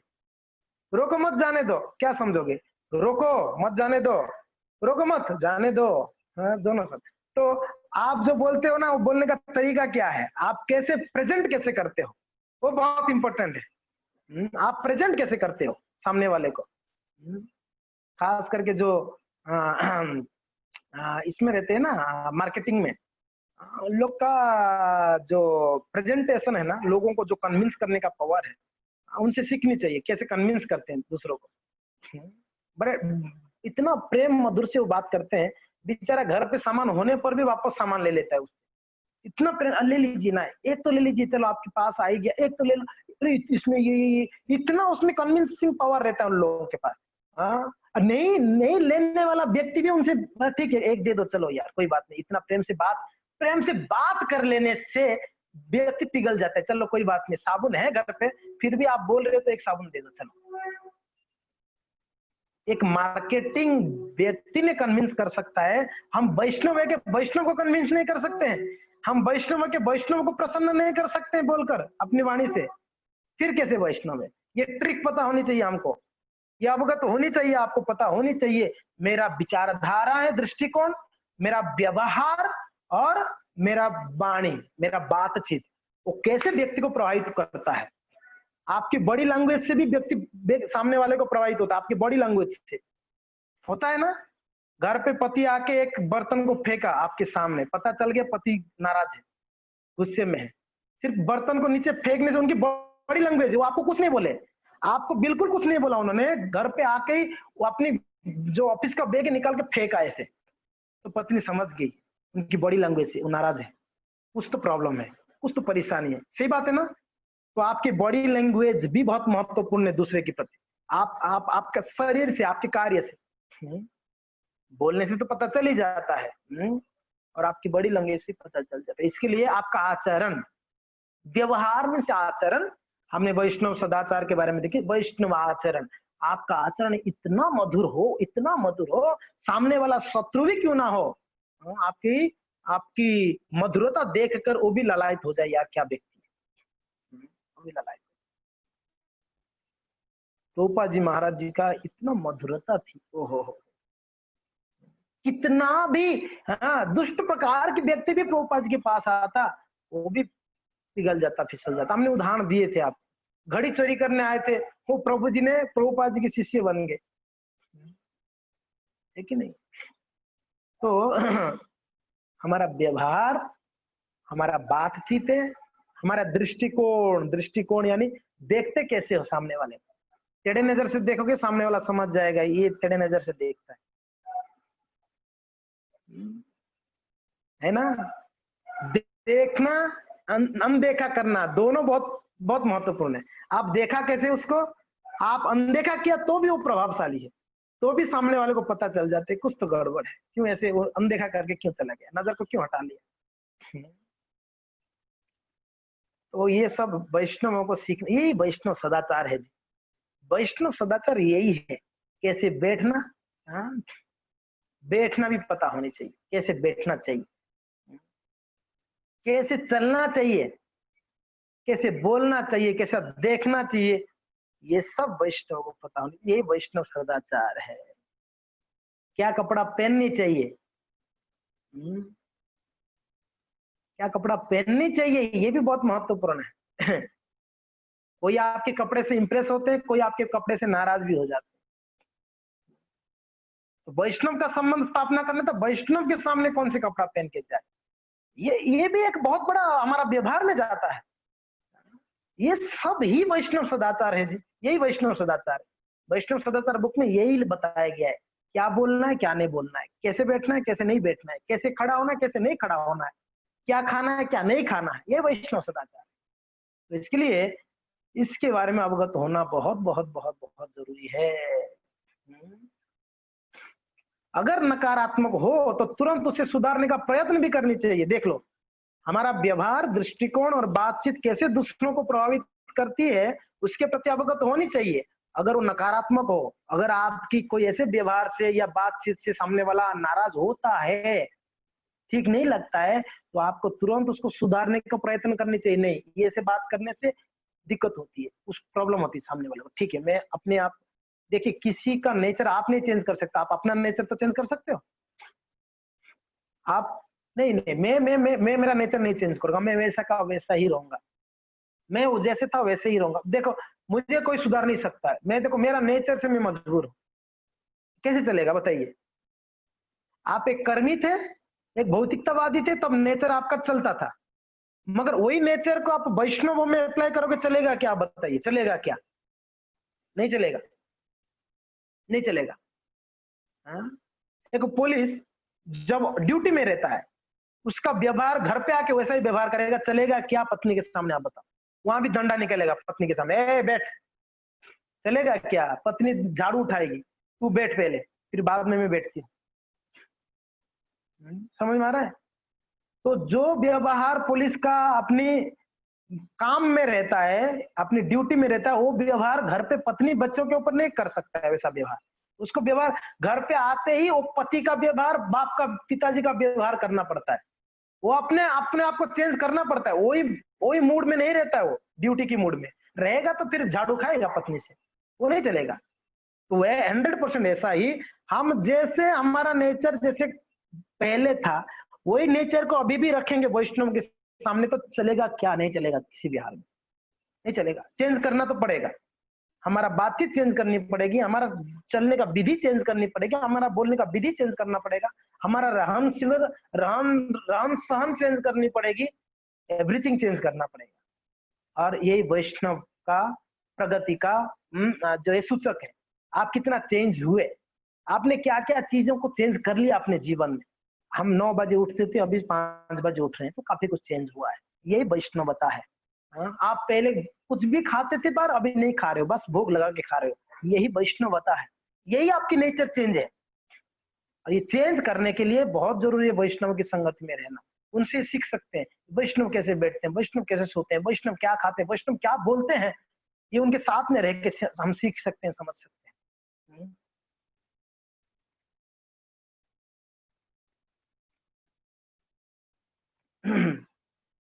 तो इसके लिए अगर नकारात्मक हो तो तुरंत उसे सुधारने का प्रयत्न करनी चाहिए।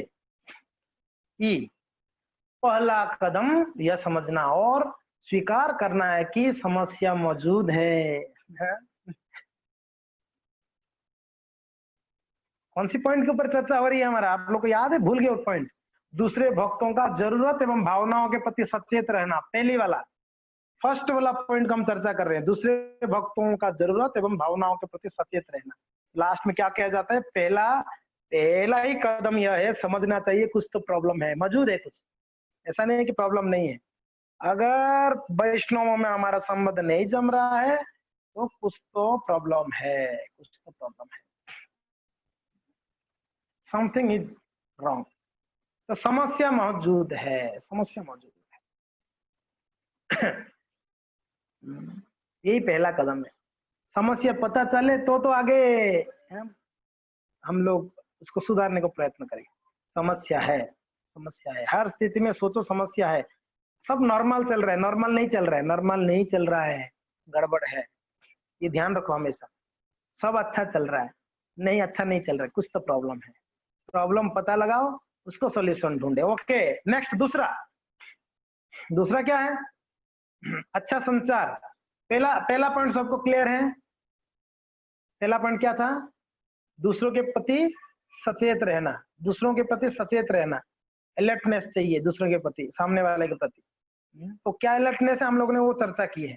अभी हमारा दूसरा पॉइंट है अच्छा संचार, good communication, good communication. Okay, communication creates communion, यानी आध्यात्मिक संगति को क्रिएट करता है कम्युनिकेशन। अगर कम्युनिकेशन रहे तो एक अच्छा संगति, संगठन क्रिएट हो सकती है।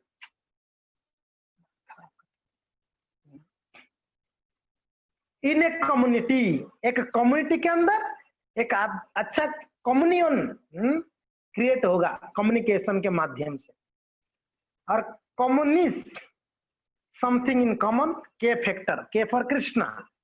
एक संगति, संगति क्रिएट होने के बाद उसमें कॉमन क्या है, उस कम्युनियन में उस संगति में के फैक्टर, हमारा संगति में, हमारा समूह में हमारा केंद्र क्या है, के कृष्ण केंद्र है। Krishna is the factor for us, Krishna केंद्र है। ओके, ये महत्वपूर्ण है क्योंकि ये एक समुदाय को निर्माण करता है और निर्वाह करता है। क्या क्या महत्वपूर्ण है, किसके बारे में चर्चा हो रही है हम लोगों का, कम्युनिकेशन, अच्छा संचार। अच्छा संचार यह महत्वपूर्ण क्यों है, क्योंकि एक समुदाय को निर्माण भी करता है, एक इसको निर्वाह भी करता है। हमने ये चर्चा किए थे, निर्माण क्रिएट भी करता है, उसको रन भी करता है, उसको मेंटेन करता है, रन करता है। इसके लिए अच्छा संचार कहीं पर भी हो, कहीं एक अच्छा समुदाय को क्रिएट करने के लिए लोगों का आपस में कम्युनिकेशन बहुत जरूरी है। कहते हैं ना कभी कभी तो मुझे कम्युनिकेशन गैप था, इसके लिए प्रॉब्लम, कहते हैं ना हम लोगों ने कम्युनिकेशन गैप। बस हर जगह पे कहीं भी अगर कुछ भी मतभेद क्रिएट हुआ, 100% समझो कोई कम्युनिकेशन गैप है, प्रॉपर कम्युनिकेशन नहीं हुआ। व्यक्ति वो कुछ बोलना चाहता है, मैं समझा कुछ हूँ, कम्युनिकेशन नहीं हुआ दोनों के अंदर प्रॉपर। तो ये अच्छा कम्युनिकेशन क्या होता है, ये एक समुदाय को क्रिएट करता है और उसको निर्माण यानी उसको मेंटेन करता है। ये बहुत जरूरी है समझना। ओके नेक्स्ट, सभी सामाजिक संबंधों का आधार है ये, सभी सामाजिक संबंधों का आधार है। आप सिर्फ भक्ति को साइड में कर दो, अगर घर परिवार में भी अगर अच्छा संबंध रखनी है, पति पत्नी के बीच में कम्युनिकेशन अच्छा होना चाहिए, बच्चों में पिता माता में कम्युनिकेशन अच्छा होना चाहिए। अदरवाइज आपका वो संबंध जो है वो ज्यादा लंबा समय तक टिकेगा नहीं। इसके लिए कम्युनिकेशन बहुत जरूरी है। पत्नी अगर कुछ छुपाती है पति के सामने तो मानो वो उन दोनों का संबंध बहुत लंबा समय नहीं चलेगा, ब्रेक हो जाएगा एक दिन। अगर पति कुछ छुपाता है पत्नी के सामने, वो संबंध लंबा नहीं चलेगी, ब्रेक हो जाएगी, है कि नहीं। कोई भी संबंध को एकदम दृढ़ करना है तो उन लोग का कम्युनिकेशन एकदम पक्का होना चाहिए, बहुत पक्का होना चाहिए, तभी उनका संबंध जो है अच्छा रहे। तो कम्युनिकेशन बहुत जरूरी। आप लोग को समझ में आ रहा है, बोरिंग नहीं लग रहा है?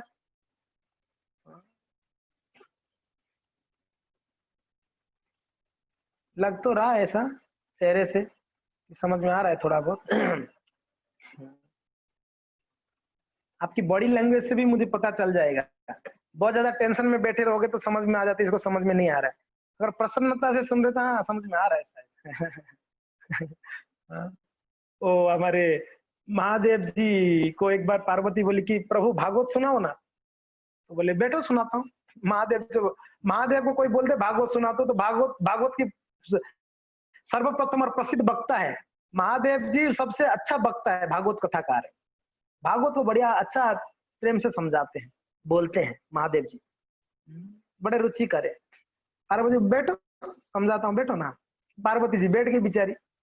महादेव जी शुरू कर दिए कथा और पार्वती जी सुन रही है कथा, चल रहा है। महादेव जी बोले कि तो बीच बीच में हूँ भरते रहे ना, पता कैसे चलेगा? मैं भाव में चला, बोलते बोलते भाव में नहीं चला जाऊंगा तो हूँ नहीं भरेगी तो कैसे पता चलेगा? तो बीच बीच में हूँ भरते रहना। तो पार्वती बोले हाँ ठीक है। तो महादेव जी बोलते थे हाँ भगवान कृष्ण जो है मथुरा में गए, कंस ने बुलाया, अक्रूर जी को भेजे हूँ। अक्रूर जी रथ रथ लेके आए थे तो उनके चरण चिन्हों को देखकर अक्रूर जी बेहोश हो गए ब्रज में। हाँ उधर आए तो नंद बाबा को सबको मिले, तब कृष्ण बलराम अच्छा स्वागत किए। हूँ भर रही थी, हर बात में हूँ भर रही थी मैया पार्वती। सुना रहे थे महादेव जी कृष्ण की लीला को सुनाते सुनाते इतना भाव विभोर हो गए, बस वो एकदम आंख बंद करके सुना रहे हैं बड़ा प्रेम से। और पार्वती जी को सुनते सुनते सुनते सुनते नींद लग गई। खराटे तो नहीं मार रही थी मगर नींद लग गई उसका। तो महादेव जी बोलते जा रहे हैं, बोलते, उनको पता नहीं, वो भी आंख बंद करके बोल रहे हैं, मैया भी इधर आंख बंद करके सो गई, ये सुन नहीं रही है। तो कुछ समय के बाद महादेव जी बोले कि भाई आंख खुले, सुन रही कि नहीं सुन रही है? आंख खुले तो पार्वती जी सोई हुई है। बोले कि ये सोई हुई है तो हूँ कौन भर रहा है अब तक? तब तक हूँ आ रहा है, हूँ तो कोई कोई तो हूँ भर रहा था तब भी। महादेव जी बोले भाई ये तो सोई हुई है, हूँ कौन भर रहा है? तो देखे आसपास कौन है, तो पेड़ के ऊपर एक तोता बैठी हुई थी, वो तोता हूँ भर रही थी। वो तोता का बड़ा मजा आ रहा था कृष्ण कथा सुनने के लिए। वो बोले थे हूँ। वो देखी तोता कि पार्वती मैया सो जाएगी, हूँ नहीं भरेगी तो महादेव को पता चलेगा तो कथा बंद हो जाएगी, इसलिए नहीं मुझे कथा सुननी। वो तोता को इतना इंटरेस्ट था कथा सुनने के लिए तो हूँ भर रही थी। महादेव जी को आया क्रोध, अरे मूर्ख कहीं का तोता, तू मुझे बेवकूफ बनाई, हाँ मेरा इतना टाइम वेस्ट कर दिया, ये मेरे पत्नी कब से सोई हुई है, तू भर रही है फालतू का, मैं बोलते जा रहा हूँ। वो त्रिशूल उठाए, महादेव जी त्रिशूल लेके भागे उसके पीछे मारने के लिए। तो तोता तो वहां से भागी बेचारी, क्या करेगी अभी? तोता भाग रही है, महादेव जी भगा रहे हैं, तोता भाग रही है। भागते भागते भागते भागते भागते गई और कहा, वो अपना व्यास देव जी के आश्रम में गई, उनकी पत्नी के मुंह के अंदर प्रवेश करके पेट के अंदर चले गए तोता, सीधा पेट में। पेट में चले गए। महादेव जी आ रहे, कहाँ गया कहाँ गया, तोता कहाँ है अभी? वो तो व्यास देव की पत्नी की मुख के अंदर होके पेट में चले गए, बाहर नहीं आ रहे, डर के मारे नहीं आना है। खतरनाक है ये दुनिया, बड़ा कथा सुनने पर भी मारने आते हैं लोग, बाप रे बाप ये बड़ा खतरनाक लोग है यार। इतना प्रेम में कथा सुन रही थी और ये मारने आ रहा है बेचारा। वो तोता भी कौन था? वो तोता श्रीमती राधा रानी की तोता थी, कोई साधारण तोता नहीं था, वो राधा रानी का पर्सनल तोता था। वो तोता ऑब्वियसली भक्त राधा रानी का तोता है तो उसको तो कथा अच्छा ही लगेगा ना, कृष्ण कथा। वो आई नहीं बाहर। तब वहां पर महादेव जी आए और देखे व्यास देव जी को, आज देख के चले गए, उनको मिला नहीं तोता। तो तोता बाहर नहीं आ रही है, तो वही तोता क्या बन गई? सुखदेव गोस्वामी। वही तोता सुखदेव गोस्वामी बना। सुखदेव गोस्वामी की जो भागवत लिखे हैं, स्वयं भगवान की साहित्यिक रचना का अवतार व्यास देव है, व्यास देव जी की गर्भ से उनके पुत्र बने सुखदेव गोस्वामी, स्वयं व्यास देव जी। तो वही सुखदेव गोस्वामी हुए, आ नहीं रहे थे, नहीं आना है बाहर, बाहर नहीं आ रहे थे, 12 साल तक पेट के अंदर ही रहे। 12 या 16 कहते हैं, पता नहीं कितना, 16 है या 12 लगभग जो भी है। जवान हो गए फिर भी बाहर नहीं आ रहे। बच्चा इतना समय थोड़ी रहता है कभी पेट में, 9 महीने में बाहर आ जानी चाहिए बच्चे को, 10 महीने में, 9 महीने, या ही नहीं रहा था। दास जी बोल रहे कि बेटा बाहर तो आ। बोले पिताजी बड़ा खतरनाक है ये बाहर का दुनिया, बहुत खतरनाक है, माया है, कथा सुनो तो भी त्रिशूल लेके लोग पीछे पड़ जाते, नहीं आना यहाँ पर, अंदर ठीक है।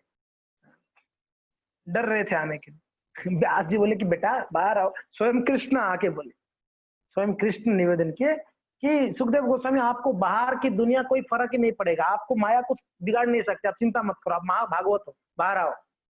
भगवान ने प्रॉमिस किया आपको माया छू नहीं सकती है, बाहर आओ। तब सुखदेव गोस्वामी बाहर आए और आते ही कपड़ा भी नहीं पहने थे, बच्चा जब जन्म होता है थोड़ी कपड़ा पहनता है, नंग धड़ंग, वैसे दिगंबर वस्त्र, बिल्कुल घर छोड़ के भागे, बोले यहाँ रहूंगा तो भी प्रॉब्लम है, पिताजी माताजी माँ और पिता के प्रति प्रेम हो जाए, फिर आसक्ति हो जाए, फिर घर भी नहीं छोड़ सकता, भजन कैसे होगी, वो डर के मारे जन्म होते भाग गए। पिताजी पीछे पीछे, ओ मेरा बेटा, ओ कहाँ जा रहा है, ओए सुखदेव कहाँ जा रहे हो, रोते रोते सुखदेव जी चले गए, आए नहीं वापस। तो हूँ भरनी है तो मुझे पता चले कम से कम आप सुन रहे हो नहीं सुन रहे हो। हूँ भरते रहो बीच बीच में। हाँ, आपके बॉडी लैंग्वेज से मुझे पता चल रहा है आप हूँ भर रहे हो कि नहीं भर रहे हो, जो भी है। यस।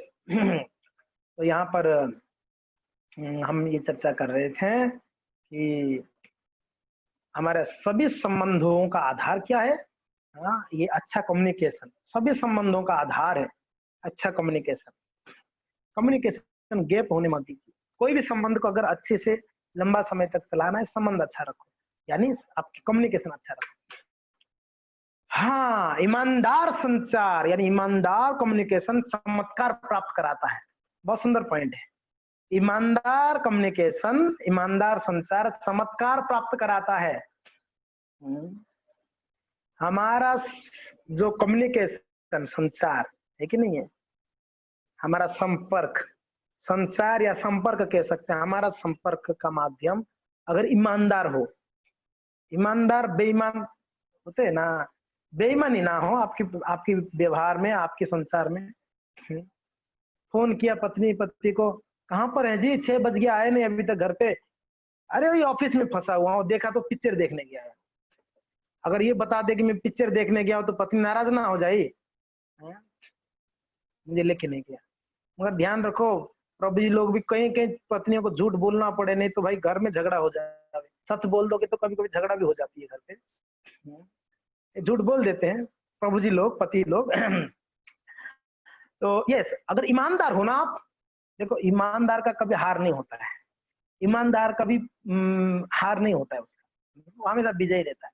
आपको लगेगा कि देखो ये ईमानदारी दिखाया तो ऐसे परेशानी नहीं नहीं। हाँ, अगर आप ईमानदार हो तो आपको भगवान देखेंगे, आपको भगवान देखेंगे, वो ध्यान रखेंगे कृष्ण, आप तो चिंता ना करें, ईमानदार बने रहे, ईमानदार। बेईमानी करोगे तो बेईमानी से कुछ समय तक अच्छा चलेगी आपका सब कुछ, मगर पता चलेगा बेईमानी है तो हमेशा हमेशा के लिए सामने वाला आपसे दूर हो जाएगा। अगर पता चले ये बेईमानी है ना, संसार में लोग बर्दाश्त नहीं कर पाते हैं हमारे बेईमानी व्यवहार को। जब पता चल जाए कि अरे मेरे पति है, दूसरी कोई स्त्री के साथ संबंध है, बेईमान है, और पता चल गया तो हमेशा हमेशा के लिए छोड़ के चले जाते। ईमानदार रहो, हर एक स्थिति में ईमानदार रहने को प्रयत्न, और ईमानदार संचार क्या होती है, हाँ चमत्कार। ओ चमत्कार क्या, आपका प्रेम इतना गाढ़ा हो जाएगा ना, यही चमत्कार है। हर स्थिति में आपको चमत्कार देगा ईमानदार संचार, तो इसलिए हमारा संचार ईमानदारी होनी चाहिए। ओके नेक्स्ट, इसके बिना सबसे अच्छा दर्शन भी एक स्थायी समुदाय बनाने में मदद नहीं कर सकता है। अगर अच्छा संचार ना हो, आप कितना भी अच्छा सब कुछ कर लो, अच्छा मैनेजमेंट कर लो, अच्छा कथा कथा करो, अच्छा प्रवचन करो, ये करो वो करो, कुछ भी करो, अगर संबंध भक्तों के साथ अच्छा नहीं रखा हुआ है तो ये सारा वृथा है, ये सारा वृथा है। आप बोलो, आप लोग शाम को 6 बजे क्यों आ जाते हैं? ठीक ना रे, मायापुर वासी प्रभु जी आएंगे, आपका संबंध मेरे साथ अच्छा है कि नहीं? कथा और भी होती है, कहीं कहीं कथा होती है, मगर क्यों आ जाते? कारण है संबंध अच्छा है कि नहीं? और उस संबंध को मेंटेन करना, इस संबंध को मेंटेन करनी है, और यही प्रेम है, और यही प्रेम है। अगर अच्छा संबंध ना हो तो आप कितना भी हंगामा करो, हमको पता है कि हम क्या बोलते हैं, हमारा बोलने में हमारे लैंग्वेज प्रॉब्लम है, हम उतना मैच्योर नहीं है, हमारा स्थिति भी उतना लेवल भी अच्छा नहीं है, फिर भी बोलता हूं मैं, जो भी सुन रहा हूँ बोल देता हूँ, तो फिर भी मेरे वाणी को आप लोग सहन करके आते, क्योंकि अरे चलो प्रभु जी के साथ संबंध अच्छा है, ये है। अच्छा वक्ता कमी है क्या?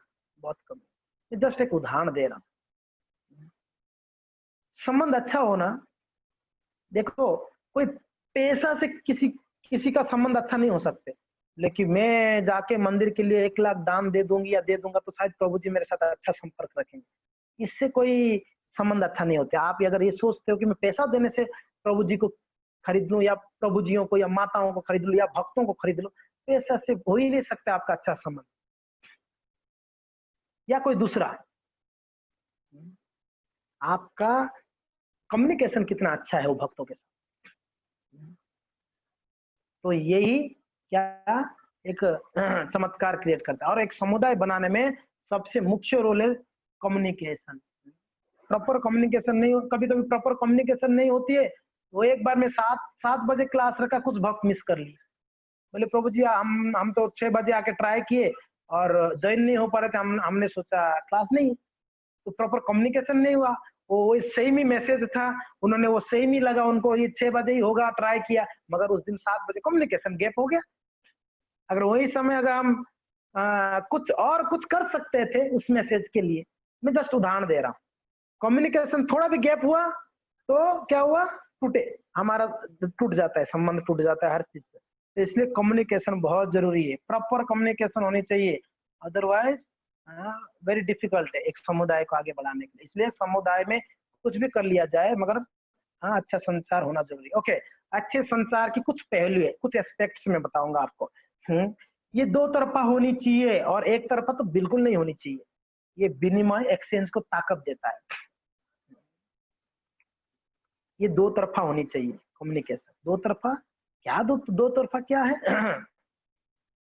मैं आपको बताता हूँ। मान लो कोई आके मुझे बोले कि प्रभु जी पता है क्या, वो प्रभु जी है ना, वो ऐसे किया है, ऐसे नहीं करना चाहिए था। बस मैंने उनका ही सुना, मैंने डिसीजन ले लिया कि वो गलत व्यक्ति है, वो सही नहीं है, ठीक है। एक तरफा ही मैंने सुनकर मेरा डिसीजन मैंने क्लियर कर लिया, तो ये हमेशा गलत हो जाएगा। कभी भी एक तरफा मत करो। अभी दूसरा तरफा, दूसरा पहलू क्या है देखो, कि क्या सच में वो व्यक्ति ऐसे किया था, अगर किया भी था तो क्या परिस्थिति में ऐसा किया वो व्यक्ति। हर स्थिति में, हर चीज में, घर के संबंध में भी, समाज के संबंध में भी, अगर एक तरफा डिसीजन होगी ना, हमेशा वो डिसीजन रॉन्ग डिसीजन होगा हर स्थिति में। तो दो तरफा होनी चाहिए डिसीजन, आपकी पहलू दो तरफा होनी चाहिए, दोनों का सुनो। जो लीडर होते हैं ना, वो कभी एक का सुन के डिसीजन नहीं लेते, दोनों का सुनते, दोनों पक्ष का सुनते हैं, फिर डिसाइड करते हैं क्या करना है। तो इसके लिए दो तरफा होनी चाहिए, एक तरफा बिल्कुल नहीं होनी चाहिए कहते हैं। और ये एक्सचेंज को ताकत देता है। और ये एक्सचेंज को हिंदी में क्या कहेंगे, एक्सचेंज को क्या कहा जाएगा, एक्सचेंज, एक्सचेंज, विनिमय। यस, यहाँ लिखा हुआ है, यह विनिमय या एक्सचेंज को ताकत देता है, हमारा आपस विनिमय को बहुत ताकत देता है। अगर दो तरफा होना तो दोनों मिलके रहेंगे, वरना डिवाइड हो जाएंगे, ग्रुपिज्म हो जाएगा, ग्रुप बन जाएंगे। आपने एक का सुना, दूसरे का नहीं सुना, तो वो बोलेगा देखो, वो नाराज हो जाएगा, फिर दो दो डिवाइड, दो दल हो जाएंगे। तो एक ही दल रखना है, हमारा सबका एक ही दल है, प्रभुपाद जी का दल है हम लोग। हम प्रभुपाद जी की सेना है। हम किसके सेना है, प्रभुपाद जी की सेना है। तो इसके लिए ध्यान में रखना चाहिए, सबको इकट्ठा रखना है, दो तरफा सुननी है, एक तरफा में डिसीजन नहीं लेनी चाहिए। ओके, नेक्स्ट, इसका अभाव असंतोष और यहाँ तक कि विद्रोह की ओर ले जाता है। हाँ सही बात है कि नहीं है।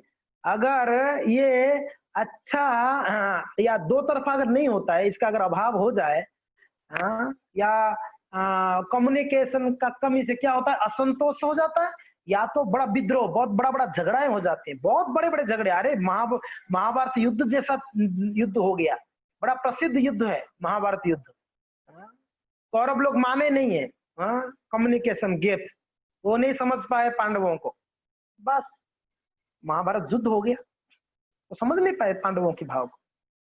तो अगर ये अच्छा नहीं रहेगा ना कम्युनिकेशन, तो ये असंतोष भी होगा और बड़ा विद्रोह की ओर ले जाता है। हम भी सीखते हैं, क्योंकि हर किसी के पास कुछ ना कुछ है कि नहीं। ये एक्सचेंज या ये कम्युनिकेशन हम भी सीख रहे हैं, ऐसा नहीं कि जो बोल रहा है वो सही है। हाँ? ये हम भी सीख रहे हैं, सब सीख रहे हैं, कमी है, कुछ ना कुछ तो हमारे पास कमी है, और हर किसी के पास कुछ ना कुछ है, उससे सीखनी चाहिए। मेरे अंदर बहुत सारे चीज नहीं है जो दूसरे के पास है, उससे सीखनी चाहिए। हम आप मैं ही पूर्ण हूँ। हाँ, भगवान पूर्ण है। ओम पूर्ण मद पूर्ण मिदम पूर्ण पूर्ण वसे, ये भगवान है पूर्ण, हम कैसे पूर्ण? हम तो हाँ पूर्ण है नहीं किसी भी स्थिति में। तो इसीलिए हमेशा दूसरे से सीखिए। ऐसा कोई संसार में नहीं है जिनको भगवान ने कोई गुण दिए ही नहीं है। कोई अंधा को भी कुछ गुण दिया है, कोई बहरा को भी भगवान ने कुछ भी गुण दिया है, ऐसा हो ही नहीं सकता है। भगवान ने किसी को कोई गुण दिया नहीं। अरे ये तो फालतू आदमी है, इस बेकार आदमी, अरे नहीं बाबा, थोड़ा ध्यान दो, वो बहुत अच्छा व्यक्ति, उसके अंदर क्या क्या गुण है देख लो।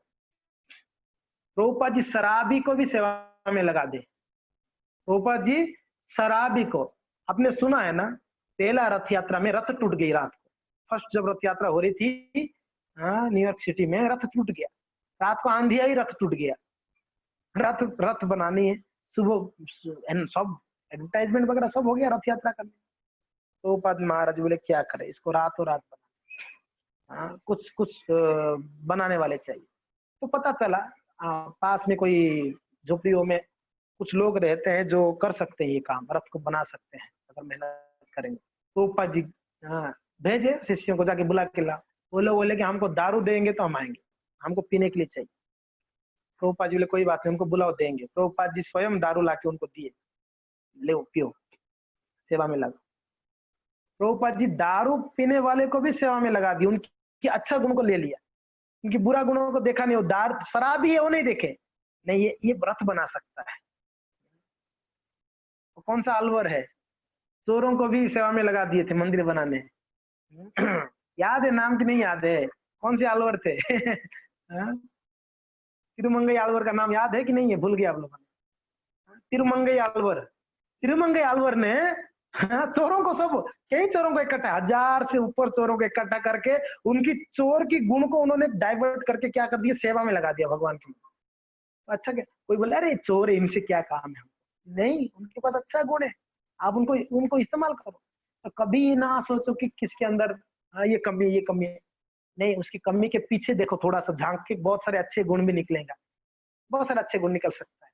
ऐसा ना सोचो कि खाली कमी ही है व्यक्ति के अंदर, अच्छे गुण भी होते हैं, उसको देखने वाला होना चाहिए। तो हर व्यक्ति को, हर व्यक्ति से सीखनी चाहिए, सीखनी चाहिए। अच्छे गुण सबके पास होता है।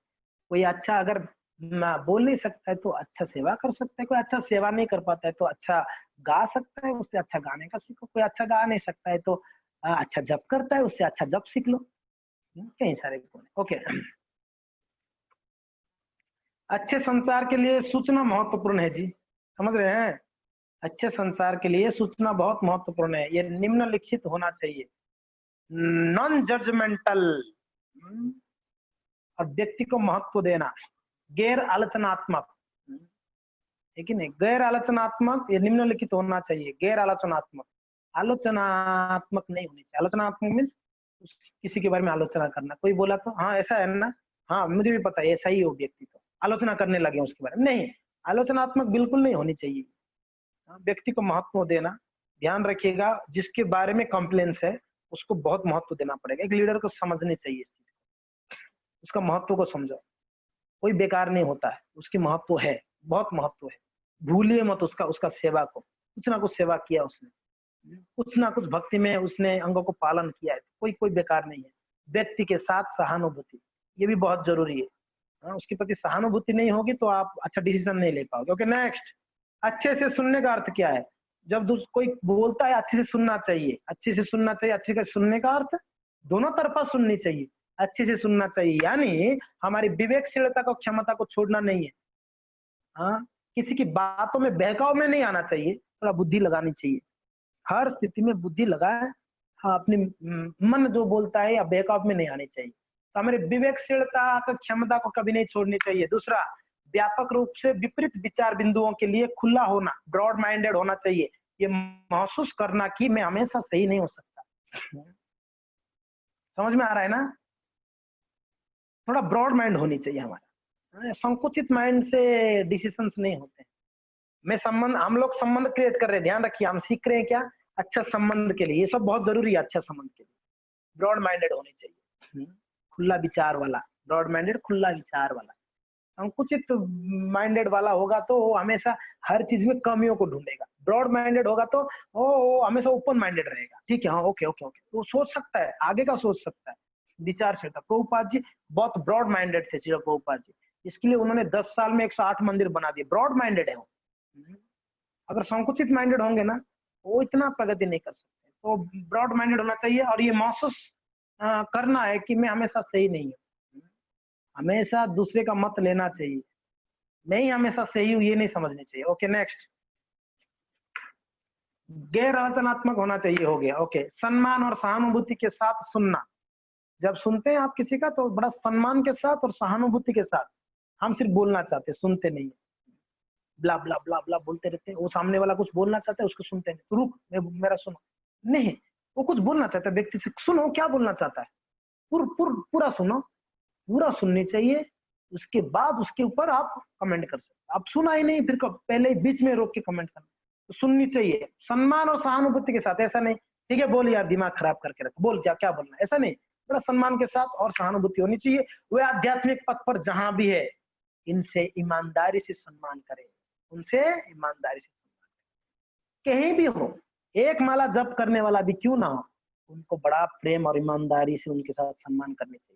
अरे ये एक माला जप करता है, ये क्या भक्त है, ये तो देखो उठता नहीं है, ये तो देखो कथा सुनता नहीं, ये तो देखो।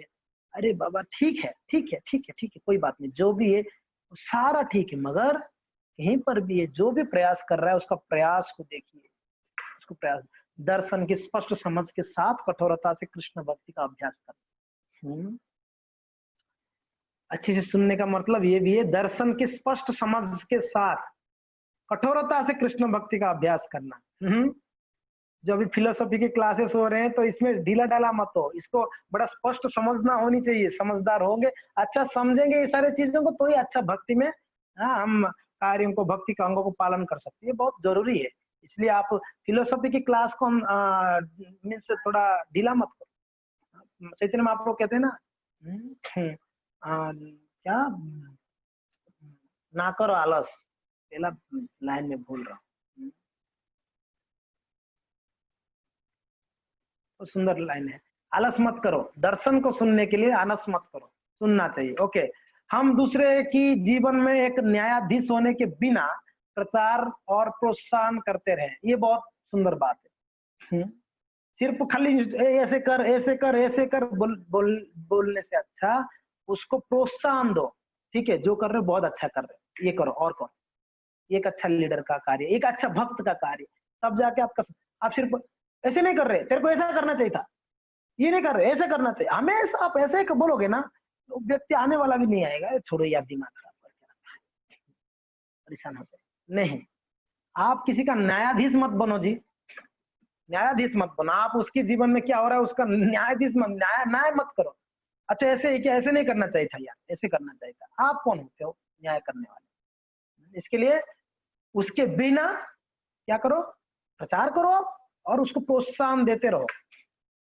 ठीक है, प्रोत्साहन देते रहो। ओके, धन्यवाद, हरे कृष्णा। 2 पॉइंट हो गया हमारा, 8 में से 2 पॉइंट हो गया हमारा, है कि नहीं? 2 पॉइंट्स